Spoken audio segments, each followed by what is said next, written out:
Saludos participantes de esta materia. Por razones de salud voy a tener que darle esta clase de forma asincrónica, que es el tema de la balanza de pagos y el flujo internacional de fondos. La balanza de pagos es un documento contable en el que se registran las transacciones realizadas por un país con el resto del mundo. Es como un libro de contabilidad durante un tiempo determinado. La balanza de pagos suministra información detallada sobre las transacciones financieras. También es la relación entre la cantidad de dinero que gasta un país en el extranjero y la cantidad que ingresa de otras naciones. El concepto de balanza de pago no solo incurre en el comercio de bienes y servicios, también en el mercado de capitales. ¿Cuál es el objetivo de la balanza de pagos? Resume todas las transacciones económicas de un país con el resto del mundo durante un periodo determinado.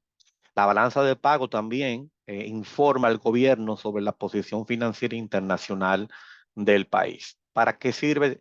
Suministra información útil para el análisis económico y hacer proyecciones. Permite medir la tendencia de las exportaciones y de las importaciones de mercancías y servicios y ofrece información sobre entradas y salidas de capital extranjero. Valorar si los déficits o los superávits son sostenibles, proporciona datos para conocer las dificultades de financiamiento de la balanza de pagos y permite medir las repercusiones sobre la estabilidad y volatilidad del tipo de cambio. Una de las primeras cuentas que nos encontramos en la balanza de pago es la cuenta corriente, que representa un resumen del flujo de fondo entre un país específico y todos los demás países debido a la compra de bienes o servicios o como provisión de ingresos sobre activos financieros. Los componentes son tres, que es la balanza comercial, la de transferencia y la de factor ingreso. La más conocida es la balanza comercial, que es la diferencia entre exportaciones e importaciones. Un déficit en la balanza comercial significa un valor mayor de los bienes importados que los de los exportados.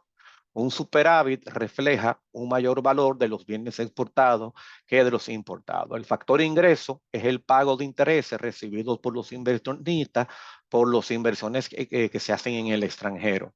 Y un tercer componente, obviamente, son las donaciones, ayudas y obsequios que recibe un país. Aquí tenemos lo que es el superávit, cuando hay una reducción de deuda, y el déficit corriente cuando hay un aumento de la deuda. Aquí podemos ver, aunque esto es del 2010, cómo había una balanza comercial deficitaria de menos 4.434 millones. Si ustedes ven la balanza de exportaciones, tiene un balance negativo porque se importó más de lo que se exportó. La balanza de servicios está positiva, que es 2.935 millones. La de inversión, 1.788, eso es de pago de intereses. Y cuando todo eso se va sumando, aquí arriba da el balance de la cuenta corriente. Aquí tenemos algunas transacciones que tienen que ver con la cuenta, obviamente, corriente. La cuenta de capital es otra cuenta de la balanza de pagos que representa un resumen del flujo de fondos que resulta de la venta de activos entre un país específico y todos los demás países durante un tiempo determinado. Las transacciones que reflejan entradas de fondos producen una cifra positiva, crédito, para la balanza del país, mientras que las operaciones que reflejan salidas de fondo producen una cifra negativa, débito. También tiene tres componentes, que es la inversión extranjera directa, como por ejemplo la planta de Cola Real, la inversión en cartera, que es la compra de acciones de la cervecería Ambev en su momento, y otras inversiones de capital. En cuanto a los flujos de comercio, hay países como Canadá, Alemania y Francia que dependen mucho del comercio. El volumen comercial de exportaciones e importaciones de Canadá al año representa un 50% de su PIB. Por lo general, el volumen comercial de los países europeos es de un 30 y 40%, para que ustedes vean el impacto que tienen. Obviamente, hay aspectos del comercio internacional que ya hemos hablado, que es obviamente que los gobiernos buscan la forma continua de políticas comerciales justas para todos los países. También algo que ayudó mucho al comercio internacional es la caída del muro de Berlín en 1981, la ley europea única que dio, bueno, que fue la semilla de la Unión Europea, el Tratado de Libre Comercio de América del Norte. En 1999 varios países europeos adoptaron el euro, que es la moneda de varios países de la zona euro, no de todos, el 1 de enero del 2002, y la expansión de la Unión Europea con el agregamiento de varios países. Aquí tenemos todo lo que es la Unión Europea, la eurozona, que es denominada oficialmente la zona del euro, también la zona euro. No necesariamente la Unión Europea y la zona euro lo mismo, porque hay países que no utilizan el euro, aunque estén en la eurozona. Es bueno que ustedes lo sepan. Aquí ustedes van a poder ver estadísticas de los países de la zona euro. Y también tenemos aquí en la República Dominicana desde 2006 el DR-CAFTA. Aquí están los objetivos del DR-CAFTA. Factores que afectan los flujos del comercio internacional. Bueno, tenemos el impacto de la inflación.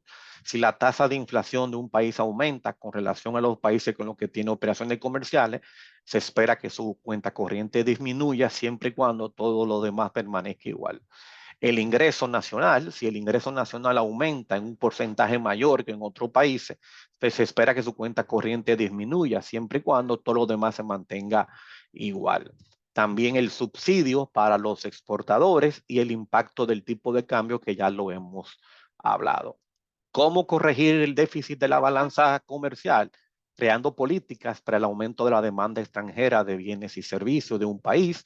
La demanda extranjera podría incrementarse si los precios de las exportaciones se vuelven más atractivos, y un tipo de cambio flotante podría corregir, como el que ocurre, desequilibrios en el comercio internacional. Como hemos visto, algo que es muy importante para nuestro país son el tema de las remesas. A diciembre llegaron 9.856.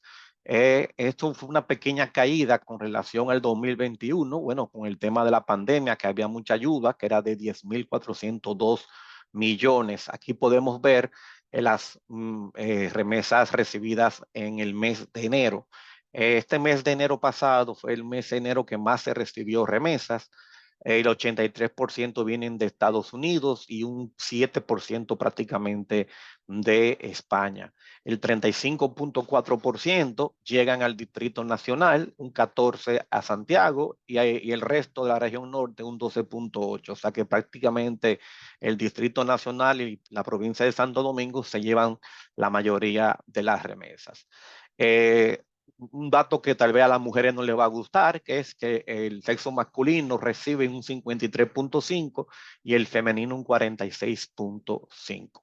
En cuanto a inversión extranjera directa, en enero-septiembre del 2022 fue de 3.190 millones de pesos, donde podemos ver que el turismo ahí como siempre lleva ahí la delantera.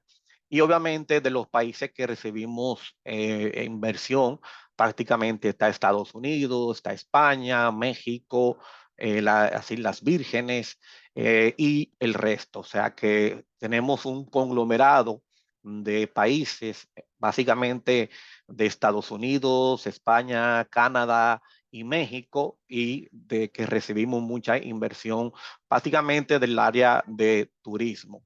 En Zona Franca también vemos que hay un gran monto de importación en el 2022, sobre todo fíjense que hasta el mes de septiembre habíamos exportado de Zona Franca 5.923 millones de dólares.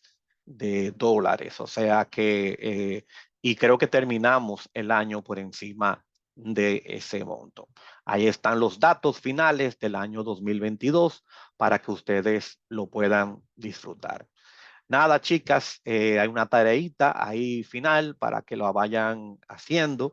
Y nada, me disculpan y nos vemos ya con la presentación y el examen final, la presentación y el trabajo final la próxima semana.